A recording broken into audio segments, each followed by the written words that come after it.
आजादी होती क्या है? एक तो होती है कि हिंदुस्तान से अंग्रेज चला गया, हम आजाद हो गए, पाकिस्तान बन गया। दूसरी आजादी क्या है, जो असल आजादी है? असल आजादी आपको इंसाफ देता है। एक कौम को असल आजादी तब मिलती है जिस कौम में कानून की हुक्मरानी होती है, जिधर इंसाफ होता है। और इंसाफ का क्या मतलब? कि जिधर ताकतवर और कमजोर कानून के सामने एक बराबर, जिधर कानून कमजोर आदमी को ताकतवर से तहफ्फुज देता है, वो इंसानों को आजाद कर देता है। और वही आजाद इंसान मुल्क को उठा देते हैं।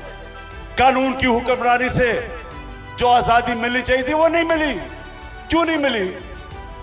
जब मार्शल लॉ आता था, कानून खत्म, आइन खत्म। लेकिन जब हमारे लोग जो डेमोक्रेट्स अपने आप को कहते थे, उन्होंने भी कानून को नहीं चलने दिया, अपने लिए एनआरओ ले लिया, बाकियों को, चोरों को बेशक पकड़ो लेकिन हम कानून से ऊपर है।